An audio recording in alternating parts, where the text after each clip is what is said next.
right, so our next presenter is Stephanie Dick you're at the University of Pennsylvania, right? Yes. Cool. With the cryptically titled paper, The Standard Head. I'll give you Thank you. or I'll hold it here till you're ready. No, I'm ready. Okay. I want to start by saying just so much thanks to all of you for being here and sharing your work. When I started working on my dissertation a decade ago, the history of artificial intelligence felt like a really lonely place to be, and to see a community like this doing all kinds of amazing work has been really exciting for me, so I'm extremely grateful. So I'm going to share a bit of a story, or kind of a tour down an archival rabbit hole that comes from a project that might become my second book eventually. It's very early days for this work for me, which makes me incredibly eager for feedback, but unfortunately I have to leave at 3 p.m. today, so I will receive none. Apologies to my co-panelists that I won't be here, and to all of you that I won't be there to receive your questions, but if you have any, please do email them to me. So the rabbit hole starts in the archival collection of this mathematician at the University of Texas at Austin. His name is Woody Bledsoe, and he turns out to be a really important figure in my first book project, which is a history of attempts to automate mathematical theorem proving. He's a very typical post-war person in the sense of inhabiting the military and industrial academic complex to a T. He was, after graduating with his PhD from Berkeley, he spent the rest of his academic career in the mathematics and later computer science departments at the University of Texas at Austin. He was also the director of the mathematics division at Sandia for a time, spent a lot of time at SRI. He started his very own startup. I'll say something about that in a moment. And Woody Bledsoe considered himself to be a pioneer of artificial intelligence research. But he did not subscribe to any of the methodological programs that we've heard discussed today. He simply thought that artificial intelligence was about pattern matching and pattern recognition, not with neural networks, just with really basic, sometimes point-by-point comparisons. It made its way into his efforts to automate mathematical theorem proving. He was really keen to identify structural similarities between analogous mathematical problems and between mathematical propositions, and automate the recognition of those kinds of patterns. He was also very interested in the automation of character recognition, where for a given character and a database of known characters, you would scale for size and then do a point-by-point matching in an attempt to identify which character you were dealing with. He created the Panoramic Research Incorporated startup, which is essentially the first attempt to commercialize OCR that I've seen. And he was convinced that facial recognition was the sort of holy grail of artificial intelligence problems. He believed in 1964 that he might be able to extend his pattern matching research in AI to matching photographs. And he thought pattern matching is at the heart of AI, and matching faces is one of the most challenging and therefore interesting problems that artificial intelligence might consider. The problem, simply stated, is given some database of photographs, can a computer be made to match an unknown photograph to candidates in the database? Is how he framed the project. What makes the problem hard, of course, is that any attempt to do a point-by-point comparison between a given face and a database of faces, because even slight variations in the orientation of one's head in a particular photograph will change the point-by-point mapping a great deal. So this was what made facial recognition hard, or why it was seen as difficult in the 1960s, is that the angle of your face, your facial expression, these things will all sort of work against any effort to use existing point-by-point matching systems. So his initial work on the subject and his initial algorithm for doing facial recognition in spite of this problem began in work he did at UTA in 1964, also work he did at SRI and at Panoramic Research Inc. in 66 and 68. And something really important happens between 1966 and 1968, as we'll see, but I want to begin just by explaining the algorithm itself, how he thought he could solve this problem of point-by-point matching for faces. So all three technical reports describe experiments that were deemed quite successful, and variations on it. They were ran on about 2,000 photographs, all of Caucasian men, as seen in this sort of example slide. The computer's job was to match a given photo to its pair, where the given photo was slightly off angle, so not front facing. The idea was, if we have a database of photos and a given photo of someone whose head is tilted a little to the side, is there a way that we can match that we can match this photo to the database. So automation is actually a really strong word for what was going on with this system. There was a lot of manual labor involved in this work. And as we know, most automation attempts also involve the profound disciplining and sort of training of the hand and eye of human beings to do certain kinds of work. In this case, Woody Bledsoe's graduate students were trained to work with a device from our favorite friendly friends at the defense contractor RAND Corporation, their RAND tablet. It could take visual data as input. It could register marks made on a surface with a stylus and then display them on a screen. So the initial establishment of the database of faces was produced by printing photographs onto an overhead projector sheet, projecting the photo onto the RAND tablet, and then graduate students were tasked to mark certain points on the face using the stylus. So the corners of the eyes, the nose, the edges of the mouth, these would be converted then into a set of coordinates by the computer and the imposition of a standardized grid. They'd be normalized for scale. And this set of coordinates would come to be the definition of a face in this database. In particular, actually, the computer would calculate a set of distances that became the definition of the face. Each face was carved out by a set of measurements, the distances between the outside points of the eye, between the tip of the hair and the nose. These were distance measures between selected pairs of points, and the recognition work was done by comparing those sets of distances to the ones that defined each of the faces in the database. So ultimately, their program would compare a given photograph with every photograph in its database by calculating what was called the pseudo distance between them. So this is the equation for that calculation. Pseudo distance is essentially a sum of the differences between the distances between given sets of points on the face you want to match and the faces in the database. So here, all of these DIs are just distances between fine points on the face, like between the outside and inside points of the eyes and so on. They're normalized for scale and size. So one DI would be the distance between the outside corners of the eyes. Another is the distance from the tip of the nose to the hairline. And the program looks at the difference in those distances for each pair of photographs. The sigma sub EIs in the denominator are just constants, the standard deviations of measurement errors from their entire data set. And the expectation was that when the photos are of the same person, they expect this distance D to be quite small.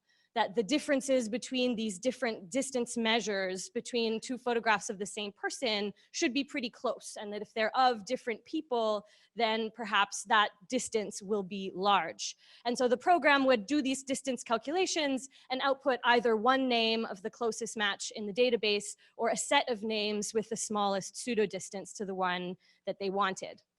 But, and here's where the story gets interesting and extremely problematic, this calculation assumes, among other things, that all of the photographs being compared are facing front, that these DIs represent distances between points on a face looking straight outwards, which by design in these experiments, we know not to be the case. So the distance between the outer corners of my eyes is smaller when my face is turned at an angle, right? So this is it's a really unrealistic assumption to make that every face is face forward when doing these calculations. So Woody Bledsoe and his team at UTA decided that the best solution to this problem, to this difficult sort of technical hurdle, would be to try and correct every photograph for face forward rotation. So they wanted to guess what the angle of rotation, tilt, and lean for every face was, and make a correction so that they could do a point by, or so they could do these distance comparisons. But these calculations required that they have two measurements. The first is E, which is the distance between sort of the middle of the ear and the tip of the nose, and the distance EB, which is between the top of the ear and the middle of the eyebrow. And these are not distances. These are not measurements that you can get from any two-dimensional photograph. These are three-dimensional measurements that are not on offer by two-dimensional representations. So their solution to this problem was to introduce the standard head. So in this and other sections, they write, we make use of a standard head. This is supposed to be an ideal, which is an average of all heads to be considered by this recognition scheme. Actually, the standard head used in the study was obtained by averaging the coordinates of certain features on 7 known heads. These data are given in table 3. So the nearest heads at hand, Bledsoe himself and some of his graduate students. So they literally built their own likenesses into the notion of the standard or the ideal that supports the ability of the program to recognize other Caucasian men just like themselves. This is a well-studied phenomenon that computer scientists use themselves to design, calibrate, test, and benchmark their automated systems, and systems that are known to, in fact, be intended for work on larger populations. One, of course, could, in their estimation, measure way more heads in order to try and improve this assumption. But the last time someone went around measuring people's heads, it did not end well.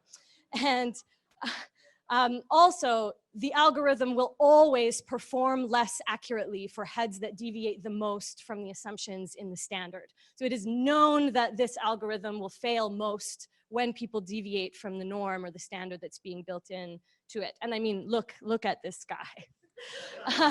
So they use the E and the EB bar, which come from their standard head, in correcting the rotation angles of each photograph.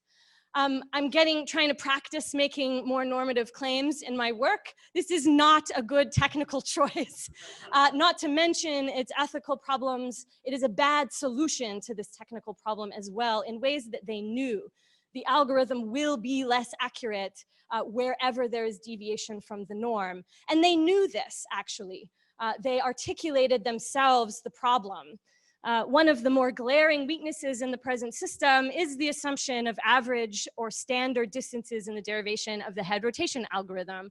This assumption is rarely justified. A more elegant approach to the problem of head rotation would undoubtedly make use of the elements of projective geometry, which is a branch of mathematics that allows you to infer information about three-dimensional figures based on their two-dimensional surfaces. So they acknowledge that this is not a justified assumption, but nonetheless, early literature on hard technical problems are filled with assumptions like this. This is a good and sharp example of ways that just in order to get something to run, people will make bad assumptions, make bad technical decisions. And actually, unless you're reading the technical reports that document this work, you don't always know that assumptions like this have been made. And in this case, it's a particularly egregious story because the way this algorithm traffics affects decisions that are being made in the New York State Police Department starting in the 1960s. Today, of course, there's no standard head, there's no projective geometry, just some convoluted neural network, but that's another story altogether. So this is a bad choice. This is a quick technical fix. I made a slide.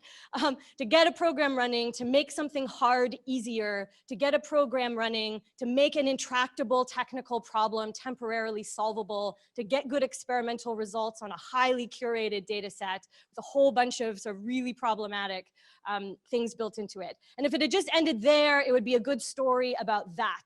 The problem is that Bledsoe's algorithm traveled, and the standard head traveled with it. So actually, he had a hard time getting funding for this project. These are rejection letters from some of the usual suspects who thought actually computing technology was not up to the challenge of doing this kind of work yet. I was surprised by this. I thought people might be all over it, but they weren't. But in that moment, he also gets connected with a different body altogether, the newly minted New York State Identification and Intelligence Project that was founded in 1965 and is, as far as I know, the first attempt in the United States to integrate centralized, standardized data collection into domestic law enforcement. And they were very interested in Woody Bledsoe's work on automated facial recognition and had a collaboration, sustained collaboration with them into the 1970s. So really briefly, the New York State Identification and Intelligence Systems Project, which is now still exists as part of the New York State Division of Criminal Justice Services, was interested in mechanisms for tracking and identifying suspected criminals by automated means. One of their other projects was to create a unique identifying code for every individual. They represented the criminal justice system as a flow diagram, and for every criminal justice event, there was a flow chart that police officers were meant to follow to make sure that this centralized database was sort of kept up to date and made accessible and standardized to every precinct. They also imagined that with increasing video surveillance, you would be able to have automated license plate recognition on every street, sending messages to your dispatchers who can point out that that's the black sedan that's stolen. They were also really interested in automating fingerprint recognition. And in the beginning, originally, they were interested in trying to standardize what attributes of people they thought had to be recorded in the database, descriptions of people that could be word searched. What are the attributes that carve out a person and their identity for recognition purposes? But Bledsoe's algorithm traffics through this literature as a proof of concept that computers could actually do automated facial recognition, and that the only thing you would need to do in this database was standardize how mugshots were taken. So the algorithm appears all through their technical reports, including the rotation correction to this now standard mugshot position, even though this cannot be done in an effective way, and they knew it. Here, everything is interpreted in a different way through the idea of the photographs that were being databased in mugshots. And it feeds back into Bledsoe's work. In the first two papers, he describes this problem as being at the heart of artificial intelligence research. But by 1968, he is interested in how it is a problem at the heart of policing. And this story about how policing sort of needs and perspectives has in turn shaped artificial intelligence research has largely still to be done. So these are not arguments or even conclusions, just some observations. I think a lot of technical choices get made just to get things working, to make really intractable technical problems tractable, at least temporarily. Technical practitioners will often build their own likenesses into their systems, use themselves as benchmarks, but that these technical choices that get things running traffic, they proliferate, they travel, they shape subsequent decisions and infrastructures. And that's work that we still largely have to uncover, I think, in this story. Thanks. Sorry, I went over.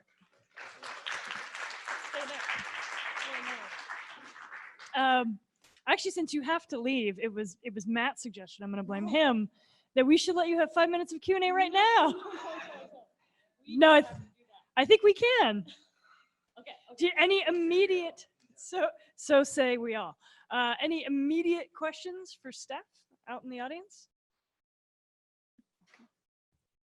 Oh, this is yours. I will take this one. Oh, I'm sorry. Sorry, I feel very disruptive. I was just wondering, is there a lineage from these guys in the New York Police Department to the emergence of ComStat, which I think was in the 80s and 90s, but maybe people know better than I do, if it's the same group of people talking about using different computing systems to police? I have absolutely no idea. The spirit is certainly the same, I and would I think so. I don't know if there's like a literal connection.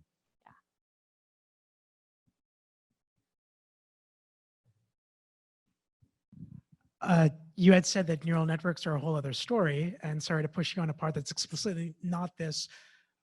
Can you say anything about the transition when people shifted from this approach to pixels and correlations, which is what I'm really interested in? Yeah, all I know about that transition is the standard account, that these systems failed in practice so thoroughly that when there were sufficiently powerful computers to make use of neural networks by the 1990s, people started experimenting with that. But I can't say any more about it than that.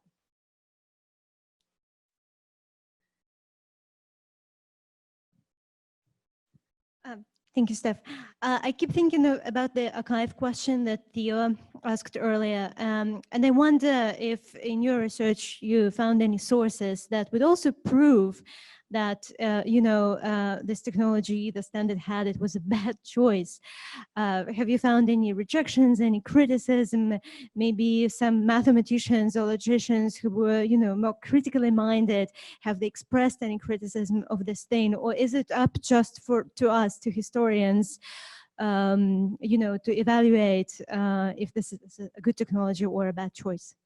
No, so they acknowledge that this isn't a very safe assumption to make, that but for them, the problem is just that they haven't measured enough heads. In their ideal implementation of this system, they would have a standard head that was an average of all the heads in the database and not just some sort of really problematic subset. Everywhere that this work is cited that I have seen is unanimously impressed that they were able to solve this problem at all, because this was the sort of holy grail. I was shocked to learn that anyone was trying to automate facial recognition in the 1960s. There's so many reasons that it's a hard problem to solve, and everywhere it's like Bledsoe and the team at UTA have done some really interesting and really impressive work sort of navigating this hard problem domain. Other questions? Hi, thank you so much for that. I have a more historical question, which is, you mentioned their self-reflexivity about the potential problems in their approach. Is there any sense that they're aware of 19th century phrenology and the fact that this had been done before in almost identical terms and not really worked? Not only are they aware of it, they were using that work as a resource. So Bledsoe's archive has like photographed or like photocopied chapters like right out of phrenology texts, and there's work of Bertillon there. And I don't know in what capacity he was reading them, and this system has very little to do with that on the ground. But absolutely, they were both aware of it and saw fit to photocopy chapters from the library about that work. Yeah. Fantastic. Well, maybe not, but Some stories are just too easy to tell, actually. It's like, other questions? So what do you make of the implied good approach to this problem, that your actor's characterization of their solution as a bad solution? You know. oh, I mean, we shouldn't automate facial recognition. Yeah, Right? but I mean, taking seriously that it's their characterization of this is a bad approach that you're leaning on as part of what it means for you to call it a bad approach. I mean, what? Yeah. Sure. And so you're asking what I make of their claim that in the ideal scenario, they would just have an average of more heads? Yeah, or anything else that their characterization of their approach is bad, the projective geometry, you know, anything else, the kind of Right, ideal that they set up. Yeah. So actually, I think what happens in a lot of neural network facial recognition today is kind of like projective geometry. So I visited a lab, the biometrics lab at CMU a couple of years ago. We did some filming there for this like HBO documentary that didn't make it into the movie, but they were tasked by an unnamed funding body to do the work of covering up everything but the small strip of eyes and the top of the bridge of the nose, and see if there was a way to infer from that bit of physiological information what the rest of the head would be like. And they were having really uncannily and frighteningly good ability to predict based on just this small strip of the head what the rest of the measurements were. They didn't tell us how they were doing it, but I presume this is a convoluted neural network. When you use these other approaches, you don't bypass the problem that all of these tools are designed to do a certain kind of work. And they entirely had in mind, you know, people who are wearing turbans or people who are covering the bottom half of their face because they're at a protest. Or the idea was, can we bypass these obfuscatory tools and still do recognition work? And so, you know, using projective geometry to get a really good projection of the head from a small piece of two-dimensional information doesn't get us out of this problem of the way we're imagining what the world is like and what problems we need to solve in the first place. You know, rendering law enforcement into sort of technical project of data collection, standardization, querying a database, and a flow chart is like the problem, right? And the value of this system is a piece of this vision of the justice system as a kind of information processing system. And they want to automate as much of it as possible. So even, you know, it's good to talk about the standard head because it's instructive, but this whole project is within which automation of facial recognition has value is obviously problematic no matter how you do it. Do we have time for one more question? Okay, I think we're gonna have to move it, but thank you. Thank you, that's really good. Whose laptop is this?